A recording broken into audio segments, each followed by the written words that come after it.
Hello friends, welcome back to the channel. My name is Rayo and today I wanted to talk about the stone of Labradorite.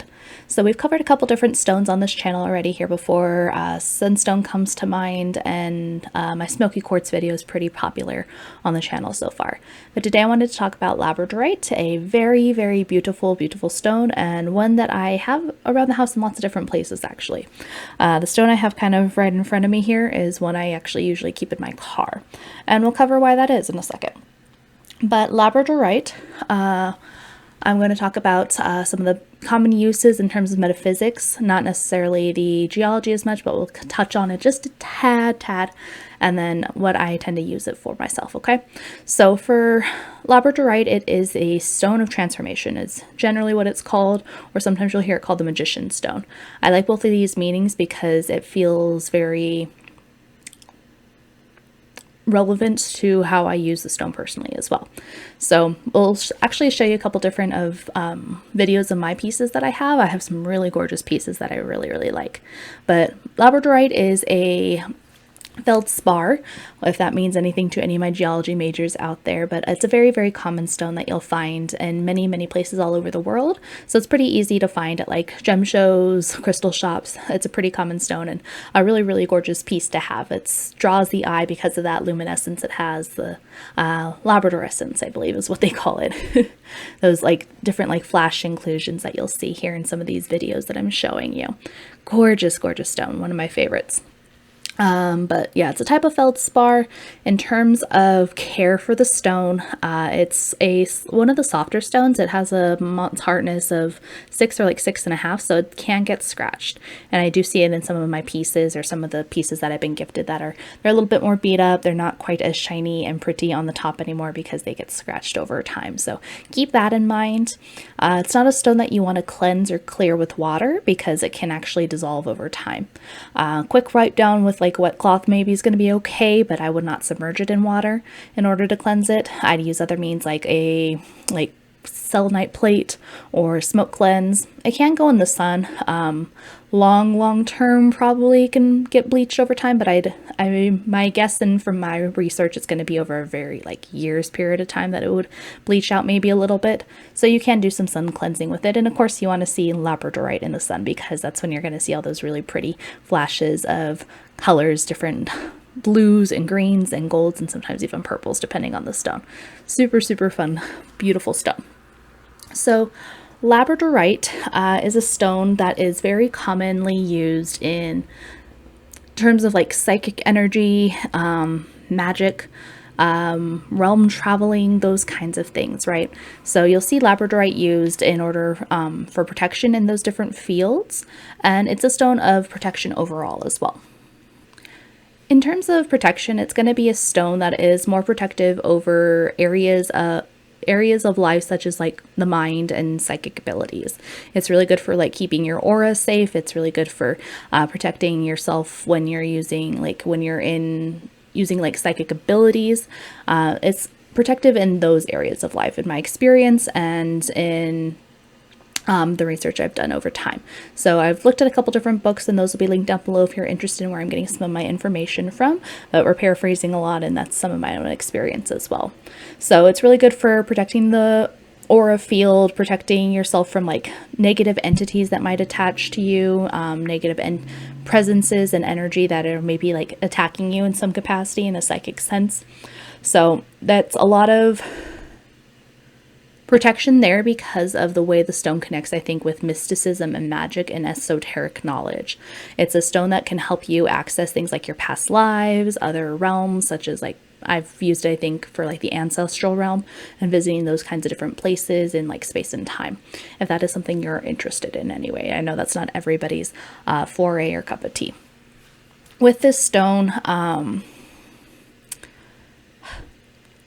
since it connects to the mind so much, it's really good for like introspection as well. So with the focus on the mind, it's wanting you to clear out negativities in yourself as well. It's wanting you to take a look, reflect on yourself a little bit deeper, getting into your shadows and your deep darks kind of down further, and helping you work through mental illusions and like ways you've been like lying to yourself, because again, it's trying to clear out that negativity, right? It's really focused on the mind and the psychic and that like sixth sense energy. So with that as well, it really helps with change. Like we said at the top of the video, it's the stone of transformation, right? So it helps prepare you for changes and challenges that are happening in your life and how to navigate those in a way that's going to be the most healthy and beneficial, and work through and progress in a more magical kind of way almost. So it offers like, it helps like strengthen your field, right? It helps like strengthen your aura, strengthen your energetic field, giving you more energy to persevere and work through those challenges that you would be facing when it comes to turbulent like times of change. Beautiful, beautiful stone, right? So a couple of my favorite pieces have been flashing up as I've been talking, I'm sure, but one of my favorite pieces, I'll show you in person here, and then there's a little video I took of it too, is this really gorgeous wolf piece. Come on, focus, there we go. Ooh, there, oh, look at that blue. So my friend got this from me from a crystal shop off of TikTok shop, I believe. Beautiful, beautiful piece. So this is the piece I keep actually here by my computer, and it helps me focus and helps me, I think, connect with more psychic energy as I'm doing things like these readings throughout the day as I'm recording. And it's not a piece that I like travel with. It's not a piece like I keep on me all the time because I don't want it to get scratched. I don't want it to get damaged, but I do have other pieces for that. So I was showing my car piece earlier, and then I have a palm stone or two that I keep on me, one for like a necklace sometimes, and I have this really pretty little Labradorite heart. So a couple different pieces I've gathered over the years because it's such a pretty stone. You can't help it almost, right? If you're a stone rock enthusiast like myself, then it's just that kind of like crow mentality takes over, and it's that shiny that you want to get at and have that with you. So Labradorite, sometimes known as spectralite, but I feel like spectralite is a slightly different stone, sometimes a little bit darker, a little bit more towards the black, but having those like flash inclusions as well. Let's see if I missed anything though off the top. Yep, psychic gifts, illusions, protective from unwanted energies, and a barrier to negative energy. Yes. So this is partially why I keep it in my car, as well as I was needing a stone randomly, and I'd picked up another piece of Labradorite, and that it just stayed in my car ever since. But I think it's really good, again, for that clarity of mind while I'm driving, and since I do a lot of work out of my car sometimes, I've done delivery work in the past, so it was really good for that, for keeping clarity of mind and protecting my focus while I'm on the road so much. And now that I'm talking about it, I'm like, yep, that is definitely why I've had that stone in my car versus other stones that are maybe a little bit more protective in the physical realm, like say like quartz crystal that I can program that way, right? But that's what I've used amethyst for. It's just really good for magic work. So if you're trying to do some psychic analyzation, if you're working like with tarot, astrology, I think Labradorite is a must-have for anybody working in those kinds of fields. Anything kind of creative or something that you want to like really dive into that focus, creative, more like sixth sense psychic energy, like art or music, I'd say Labradorite is a really good stone for that as well.